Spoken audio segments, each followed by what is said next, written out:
to try and identify where their own shortcoming is, and that's difficult for us all to actually sit down and say, listen, I don't know enough about topic X, Y, or Z, wherever that happens to be, whether that be IPM, whether it be financial management, whether it be technology, some of the latest technologies out there, whatever it happens to be, and say, listen, I need help here. Is there any chance of getting some education in this area? New Year's resolutions can be a blessing or a disappointment. Commitment to follow through takes time, effort, and sometimes money. The legendary Oracle of Omaha, Warren Buffett, an American investor, often said the best investment you can make is in your own education. So if you haven't made a New Year's resolution as yet, why not commit to furthering your knowledge? You are listening to the latest episode of the Tillage Edge with me, Michael Hennessy. We would really appreciate it if you could listen, follow, and give us a review on Apple or Spotify, or wherever you get your podcasts from. Developing your knowledge and skills and then putting them into practice is what helps you move towards real expertise. Farmers often say that every day is a school day, but becoming genuinely skilled requires more than just learning on your own farm. Today I'm delighted to be joined by Shay Phelan, Teagasc Tillage Specialist, and Phelim McDonald, Tillage Advisor in Carlow, to talk about how farmers can continue to develop their skills. Phelim, you might give us an idea about how you keep up to date with the technical knowledge that's pertinent to your job. All my career in Teagasc, we've been served very, very well by our employers, Teagasc. And the critical point about this is that Teagasc are primary producers of information. We have a massive research and education side of our organisation. And the advisors, while they are thought of as separate areas, the advisors have to keep in contact with the researchers, with the educators, and we do that regularly through in-service training. So in my job, I receive training from my employer, and that is really critical. And it isn't big formal courses, long courses. It could be a Zoom meeting once a month. It could be a walk out onto crops to see what the issues are at particular times of the year. But that's all provided to me in-house, and I don't have to go looking for it. And it's regular and it's brief, it's to the point, and Teagasc provide it. Now, that's in-service training, and Michael, I suppose it's part of a whole wider thing that's called continuous professional development, which we have to do because we're all sort of regulated at the end of the day by the Department of Agriculture. We're FOSS advisors. So we get credit for doing that. And the department themselves provide training as well. But the most critical training, the most useful training is that which is generated here by Teagasc. Now, other than that, Michael, I suppose, look at you have daily contact with colleagues, and that's peer-to-peer learning. Very, very useful, really useful. And that could be just a phone call, or it could be a staff meeting, or it could be any other meeting that we have. So they are the main ways that I keep myself up to date. There are plenty of other ways that are available, I suppose, to other farmers or to the industry, and that is from launches of products, brochures, technical updates, technical meetings, spring meetings, that type of thing. And critically from the farmers. I learn a lot from the farmers as well, so the more I interact with farmers, the more I pick up. And then you've got everything else that's available to people like the media. You've got publications and videos and all the rest of it, So you pick up bits and pieces there, but the real one that I depend on is the in-service training, which is provided for me. I don't have to go looking for it. And I think that's a critical difference between myself and anybody else in the industry, that really people should be looking for this sort of upskilling. Okay. And Shay, then just jumping across to you, obviously Phelim talked a lot about what the training he has, and Phelim is distributing that out to farmers out there as well. But farmers don't have the formal type of structure that Phelim might have, or indeed you or me might have coming from Teagasc, and they're relying on other people maybe to learn from. And part of that is probably some of the commercial agronomists out there. Where do you think the main benefits are, just in terms, or maybe even the risks, I suppose, where a farmer might rely predominantly on, I suppose, people who are coming onto the farm who are predominantly selling something rather than trying to educate them? Yeah, it's a good point, Michael, because I suppose we're probably seeing it more and more now that as farms get bigger and bigger and bigger, quite a number of farmers now are outsourcing that crop protection or crop minding or crop walking, whatever way you want to call it, to third parties. And invariably that's to commercial sales reps working for commercial companies, looking after the crops for them. And I suppose what we have to realize is that um, the agronomists are providing a service, and you're paying for that service. But I suppose the ultimate thing, and you've hit on it there, Michael, most of the commercial agronomists are there to sell a service, and that service is walking the crop and protecting that crop for you, and also in a case of also probably in a lot of cases providing some insurance that you apply enough chemistry to get the crop through to harvest as cleanly and as as profitably in some cases as possible. But I suppose the risk is, and I think this is where certainly I would see it, is that if you just outsource that job to that agronomist, most of them have no real concern about educating the farmer. And I think this is what we're really on about today, that they just provide a service, they give you a list, that's what you have to do.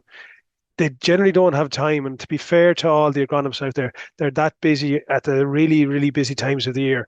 They don't have time to explain things to farmers because they're going from field to field to field to try and figure out what the issues are in each individual field. So they don't have the time, to be honest with you, to actually sit down with a farmer and explain to them why they're doing a job, why they're putting on this fungicide. And I think that's the big risk, that if you just outsource that job or that crop walking to somebody else, they don't have time to teach you. And I think that's something that we're trying to address in some way, shape, or form in Teagasc. So I suppose, as you say, they're not quite sure why they're doing it as much as anything Yes. else. And Yeah.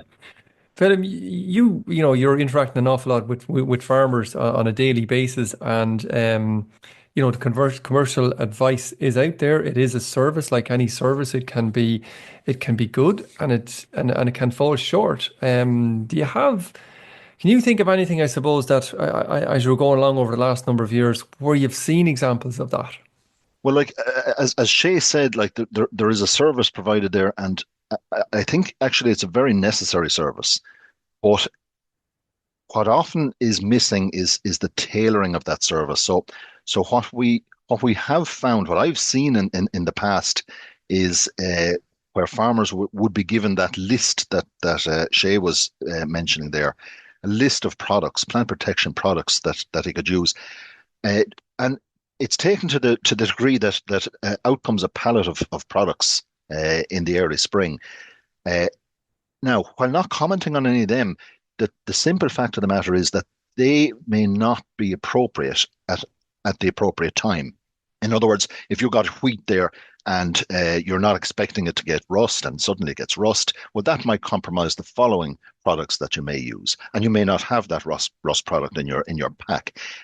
So this has happened in the past, where we're sort of almost going on pro forma recipes. And it can lead to inappropriate product timing or poor tank mixes. So that's, it's not predominant, but there was a trend towards it there some couple of years ago. And I think the use of IPM has certainly reduced that. Now, on the other hand, we'd be looking at where tailor-made advice can be useful. And that is, for instance, in seeding rate, where farmers used to ring up and they'd say, well, what rate of seed should I be putting out? And they expect an answer, 10 stone, 12 stone, whatever it is. But in fact, they can find that out themselves if they're given the small little bit of knowledge, and that has massive implications insofar as you're getting your target plant stands, you're reducing your risk of lodging, your disease risk might be reduced, your use of CCC or K2, that's sort of gone by the wayside now, or early nitrogen, you're getting what you banked on, so that has been an example, I suppose, of where advice can be tailored and very successful. I suppose, look, you mentioned the palette of products that are arriving on a farmer's gate, and I suppose, done in good faith around the average conditions that are out there. And Oh, yeah. obviously, Shay, conditions change from year to year. And if anything, we've seen over the last 5 years, the extremes of weather have been phenomenal. So when you're, Shay, for a farmer's point of view, I suppose, when advising on the inputs or maybe how you might change how you put on those inputs, how does a farmer, or how should a farmer maybe assess value for money, or what the immediate costs are, what the return on that investment is, what's the yield effects?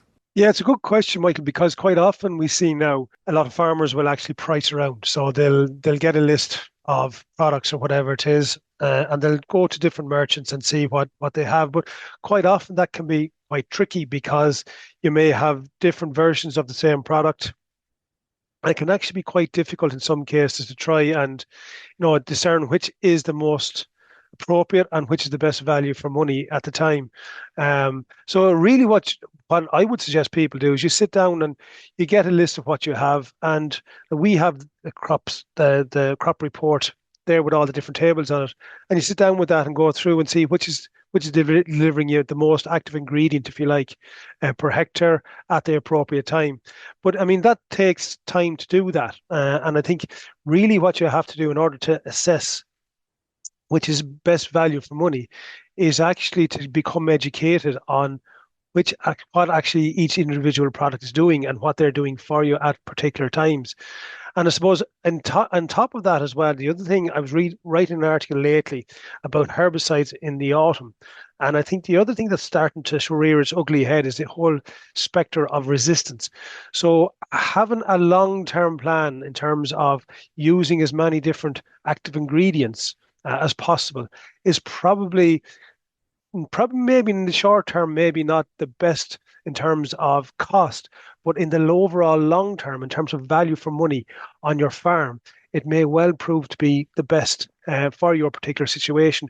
So it can be quite a tricky calculation, tricky sort of metric to try and figure out what is the best value. For sure, you can do it on an immediate cost, as you say, and you can do it for that season. But with the loss of chemistry now and resistance, as I said, building up, we now are coming into a spectre where we have to look at it over a period of time and see what is the best long-term strategy that you have to have on your farm. Well, that's I suppose, a very good point, Shay. I suppose there's a long-standing saying that whatever weed you have on your farm is your weed, and nobody else's. It's your weed. So if it is resistant to a particular herbicide, you have to deal with it. And to be fair to the commercial agronomists, it's very difficult for them. Or would you agree? Is it very difficult for them to try and tailor that to every individual farm or individual field, indeed within farms, to try and get the best bang for the buck out there? For sure, Michael, absolutely for sure. Because again, I mean, to be fair to everybody out there that's walking crops, and they're doing a great job for the most part, they can't be in every corner of every field, and they can't walk every acre that they're walking because they're walking so much now at this stage. That really the farmer has to take some ownership of their farm and what's best for their farm. So from that point of view, then, Phelim, ownership takes, I suppose, knowledge, and knowledge takes, in order to practice that, to put it together, takes a bit of skill to make sure it's all together. In terms of what you've seen over the last, I don't know how long you're working now, let's just say many years at this stage, that what do you think are some of the major barriers that you think are standing in the way, I suppose, maybe of farmers from, getting into some of those areas that they need to get into now? Maybe they mightn't have need to 15 years ago, but they certainly need to now.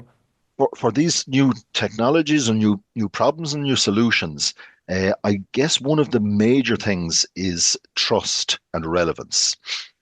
And again, going back to your initial questions at the start of this, Michael, we have a very independent organization here, and the research that we present and try to get out to farmers is it's all kosher. It's all without any prejudice at all. So it, the trust from our point of view should not be a barrier. But one of the things that is the format of how a farmer will receive updates or skills or new information, the setting and the timing of it. And that is a major problem because tillage farmers in particular, whether they be long-standing tillage farmers or new entrants or whatever, they have really, really busy times. And then they have times towards the end of the year, maybe when they're not so busy. You can't always come in talking about a particular um, topic in December or January just because people have a bit more time there. So it's a question of getting the farmer in the right forum, okay, whether that be out in a field, in the right type of group, anybody who is interested in weed control or resistance, and getting the right information across to them in a manner that they find suitable to themselves. So, for instance, some people would love to see detailed pictures of the effect of sprays or the lack of effective sprays on annual meadowgrass or whatever, and that's enough for them. Others might want to see annual meadowgrass out in the field, Others might want to see a sprayer in action, just to sort of reinforce it all. So the barriers are, I think one of the major barriers is the format, the setting, and the timing of the delivery of these products. And also, I suppose, the availability, because we haven't always been where we should have been in terms of getting forums where farmers can upskill themselves, and we certainly addressed that this year with our new service. We did implement a number of workshops where we gather smaller numbers of farmers and we deal with a discrete topic, and we try to deal with it as well as we could in a very practical manner. Shay, just coming back to you then, Phelim talked a good bit there around discussion groups, and they're really good, but there's also kind of short courses there as well. We had an example of one of them earlier this year, but if you were to design, some courses maybe for 2026 going forward for the year, what would they look like? What do you think the topics should be? Yeah, it's a good question, Michael, because really and truly, they should be what farmers want. So they should be really designed for farmer demand. But I suppose if we look at where the critical shortcomings are for a lot of farmers, there's probably number of different ones we could do. Certainly financial management and being able to identify what's good value for money, and putting a budget together in terms of what you need to spend on different crops certainly would be one. I think for sure there would be a whole area around looking when you're doing that benchmarking against other growers and seeing what they're doing and things like that. But I think one that I would think probably would be critical in terms of as a long-term view of the industry and of the farm is the whole area of IPM. I was on a working group with a number of colleagues from different organizations around Europe yesterday, and the whole spectre of grass weed resistance is really, really becoming a big problem.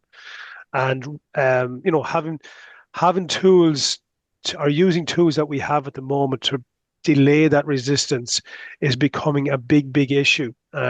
So being able to, just rather than relying on a can or what's coming in a can to control whatever that grass weed be it black grass, be it Italian ryegrass, be it whatever it happens to be, but being prepared to do different actions, whether that be rotations, cultivation, stale seed beds, whatever it happens to be, and see how they fit into your strategy to control whichever grass weed is on your farm.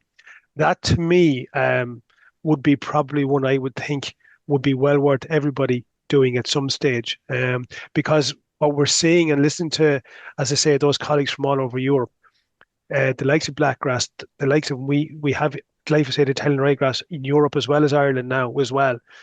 Having those will put you out of business quicker than anything else. So I think that's certainly that whole IPM piece, I think, is something that has been taken for granted. But we have to realize we have to learn, I suppose, or relearn how to use IPM more effectively than we've been doing for the last number of years. That to me would be probably my number one. Yeah, more knowledge and all agronomy stuff. And Phelim, just you might remind us, you mentioned earlier one of the courses that were put on last year was around growth stages and identification of those growth stages. You might maybe describe what that workshop looked like, and did farmers like it at the end of the day? So I think there was about 15 people at it. We held it here in Oak Park. We had four advisors delivering the course. So there was a good relationship between the attendees and those delivering. It wasn't one person up at the top of the room. So you had people coming around to your table, and there was a table set around in a sort of a semicircle, and we had plants there, cereal plants at various different stages, wheat, barley, and oats. And I suppose our aim was that farmers could leave that room after 2.5 hours or so, and be able to identify growth stages, first of all. And secondly, what were the critical things that should or should not happen at those growth stages for those crops in terms of plant protection products, in terms of fertilizing, etc. So it was limited in numbers, and in fact, I'd probably limit further ones down to 12 people, because it's that one-to-one is where people really thrive, where they get hands on, as the phrase goes, with the topic in hand. So I would love to do that, and I sort of agreed entirely with Shay there in terms of the IPM side of things. That when we first heard that, or when farmers first heard that name, about 10 or 15 years ago, it was literally a checklist on a piece of paper.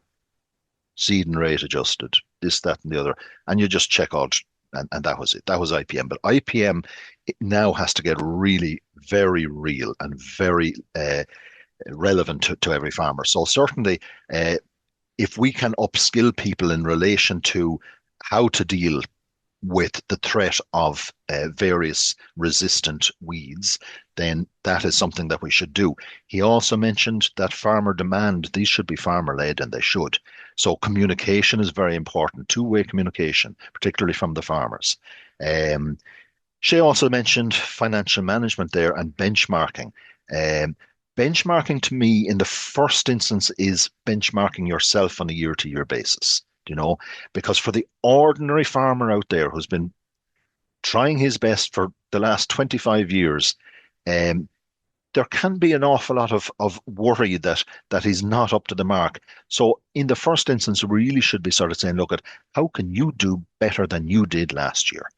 And that's very important, And at this time of the year, for instance, one of the things that all the farmers are doing is they're getting together their nutrient management plan, And so maybe it is a major cost center on all farms. Maybe we should have a course on crop nutrition, and how to sort that out, that we're not wasting, that we're not leaving crops short. And there's so many things now that come into crop nutrition. Every sort of a product out there, with small amounts of major nutrients like nitrogen and phosphorus, or with large amounts of micronutrients that may or may not be needed. And the whole question then of whether we should be trying to build up soil indexes at a time when compound fertilizers are costing north of 600 euros. Should we be doing, or should we be fertilizing to yield offtakes? So there's an awful lot of areas that we can get into, and that we can get into in that format where the farmer feels this is for me, And that's a message I want to try and get out. All of these forums where we get skills and knowledge over to farmers, they are for you. And the audience that's listening today, they are for you. They're not for the top, and they're not for the bottom, and there's no sort of exams or anything like that. You come and you learn, and you go away and you practice. That's what we want. Yeah. And I suppose, look, farmers are, they're multifaceted in terms of, as somebody said, you're probably the most versatile people ever. They're welding 1 minute, they're doing financial management the next minute, they're trying to figure out what sprays of the next minute, what weed to have over the next minute, they're trying to lift staff over the corner, they're trying to make sure they're keeping going. So look, there's a huge amount in it. And Shay, as the conversation has flowed here, we can see the diversity of areas and knowledges and skills that the farmer must have. How does the farmer who's listening to this, of which we've a lot of people listening, how do they progress that? What's the next steps if somebody wants to learn a little bit more about it? How do they progress it? Where do they go from here? Well, I think the first thing they do, Michael, is and this kind of sometimes be quite difficult, is to try and identify where their own shortcoming is, and that's difficult for us all to actually sit down and say, listen, I don't know enough about topic X, Y, or Z, wherever that happens to be, whether that be IPM, whether it be financial management, whether it be technology, some of the latest technologies out there, whatever it happens to be. Where do you feel that you are falling down most? And once you have identified that, then I think it's time to talk to your local advisor and say, listen, I need to upskill myself on, like I say, any of the different topics we've mentioned earlier on. And then at that stage, you can try and see what's available, how soon it will be available, is it timely, so on and so forth. So I think, as you say, over the next couple of weeks is probably the ideal time to actually sit down, have a look in the mirror and see where are the areas that I need to improve myself, my education, my understanding, and so on and so forth. And at that stage, then approach, be it Phelim, be it any of the other advisors around the country, and say, listen, I need help here. Is there any chance of getting some education in this area? I suppose, like the old saying kind of comes back to, you're not going to eat an elephant all into one go. Take little bite-sized chunks of it and, take the most critical areas of it. And I think, Phelim, your point earlier on, I think was very well made, that people who are, farming for 20, 25, 30 years, they need some reassurance that they're up to the mark and still doing a really good job along the way. And upskilling, things have moved on a little bit. And for those farmers that, putting a little bit more effort into, not formal college education necessarily, but as you mentioned, that workshop earlier, it was a 3-hour workshop. Part of that was sitting down looking at slides, but most of that was very hands-on, touching, feeling, looking at various different things, very farmer-led kind of stuff. So thanks very much for joining me on the first podcast of 2026. So thanks again. Okay, Michael. Thanks, Michael.